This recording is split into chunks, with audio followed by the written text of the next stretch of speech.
கடந்து தேற்றி நடத்துகிறார். சந்தோஷமா தான் இருக்குது. ஆனாலும் என்பதான ஒரு சூழ்நிலையில நீங்க இருக்கிறீங்களா? ஒன்றும் பயப்படாதங்க. இஸ்ரவேல் மக்களை எகிப்தின் அடிமைத்தனத்திலிருந்து இயேசு விடுதலையாக்கி கர்த்தர் கூட்டிக்கிட்டு வர்றார்.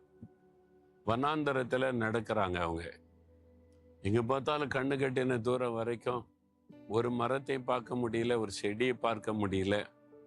அப்ப தண்ணீர் தாகத்தினால 3 நாட்கள் தண்ணீர் இல்லாம நடக்கிறாங்க வனாந்தரத்துல. ஆண்கள், பெண்கள், குழந்தைகள், வயசானவங்க, ரொம்ப கஷ்டம். அப்ப கடைசியில ஒரு நீரூற்றை பார்க்கறாங்க, தண்ணீரை பார்க்கறாங்க. ஓடி வந்து அள்ளி குடிச்சா அது கசப்பா இருக்குது, தாகந்தீர்க்கல, குடிக்க முடியாது. என்னடா இது 3 நாளா தாகத்துல நடந்து தண்ணீரை பார்த்துட்டோம், கசக்குதே அப்படின்னு நினைச்சாங்க. அந்த மாறாவின் கசப்பை ஆண்டவர் மறுதரமாய் மாத்தினார். ஒரு மரத்தை காண்பித்தார், அதை வெட்டி போட்டோடனே அது ருசி உள்ள தண்ணீரா மாறிற்று. அதுக்கு அப்புறம் தான் நடக்கிறது பாருங்க. யாத்ராம 15:27 இருக்குது. அவங்க ஏலீம் என்கிற இடத்துக்கு வர்றாங்க. அங்க 12 நீரூற்றுகளும் 70 பேரீச்ச மரங்களும் இருந்ததாம். வனாந்தரத்துல ஒரு நீரூற்றுகள், 12 நீரூற்றுகள், 12 கோத்திர மக்கள் இருக்கிறாங்க. ஒவ்வொருத்தருக்கும் ஒவ்வொரு நீரூற்று, 70 பேரீச்ச மர செழிப்பான இடம். இந்த கடற்கரை பகுதியில வனாந்தரமா தெரியுது. இதுல ஒரு நீரூற்று இருக்குது, நல்ல தண்ணீர் இருக்குது. இது வந்து பார்த்த ஆச்சரியம். இதுல உரெல்லாம் இறைக்கிறதுக்காக நல்ல தண்ணீர், இது குடி தண்ணீர் பாருங்க. இந்த கடற்கரை ஓரத்துல கூட ஒரு நீரூற்றை ஆண்டவர் வைத்திருக்கிறார். தாகத்தோடு வர்றவங்க தாகம் தீர்த்து கொள்வதற்கு. உங்க வாழ்க்கை ஒரு வனாந்தரமா இருக்கலாம். நீங்க வந்து மாறாவின் வழியாய் கடக்கலாம். ஏலீம் என்கிற செழிப்பு நீரூற்றை பார்க்கணுமானா மாறாவை கடந்துதான் ஆக வேண்டும்.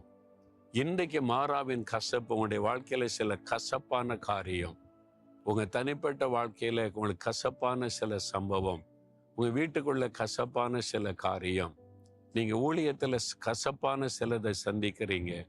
உங்களுடைய தொழில், வேலை, உங்களுடைய சூழ்நிலை, பிள்ளைகள் காரியம், கணவருடைய காரியம், சில கசப்பான காரியம் உங்களுக்குள்ள உண்டாகி இருக்கிறது. அது மனவேதனை கொடுக்கிறது.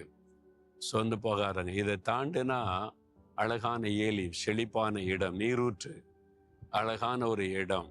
அப்ப மாறாவை கடந்தாதான் ஏலீம் என்கிற நீரூற்று செழிப்பை பார்க்க முடியும். அதனால மாறாவிலேயே ஆண்டவர்களை வைக்க போவதில்லை, இந்த கசப்புகளையே வைக்க போவதில்லை. அது மாறும். கசப்ப மாறி ஒரு நீரூற்றண்டை உங்களை ஆண்டவர் பாளையம் இறங்க பண்ணி சந்தோஷப்படுத்துவார். மாறாவின் கசப்பு, அதன் பிறகு ஏலிமின் ஆசீர்வாதம். இனி வரப்போகிறது ஏலிமின் ஆசீர்வாதம். அதனால இந்த சூழ்நிலையில கலங்காதபடி, இந்த கசப்பு இருக்கிறங்க, அது பிறகு என்ன பண்றது? மோசைக்கு ஒரு மரத்தை கர்த்தர் காண்பித்தார், சிலுவை மரம். சிலுவையில இயேசு நமக்காக கசப்பை ருசி பார்த்தார். அந்த கசப்பான சகல அனுபவத்தையும் சிலுவையில் அவர் ஏற்றுக்கொண்டார். இந்த வேதனைகள், நிந்தைகள், நெருக்கங்கள், பாடுகள் எல்லாவற்றையும் சிலுவையில ஏற்றுக்கொண்டு கசப்பான காடியை ருசி பார்த்தார் என்று வேதத்தில் சொல்லப்படுகிறது. அந்த கசப்பை அந்த சிலுவை மரத்துல சுமந்து முடித்து விட்டார். அந்த சிலுவை மரத்தை நோக்கி பாருங்க, சிலுவையில தொங்குற இயேசுவை பாருங்க, இந்த கசப்பை மாறிவிடும். அவரை பார்த்து சொல்லுங்க, எனக்காக என் வாழ்க்கையில் இருக்கிற கசப்பையெல்லாம் சிலுவையில ஏற்றுக்கொண்டீங்க, இதை நீர் கசப்பை மதுரமாய் மாற்ற முடியும்.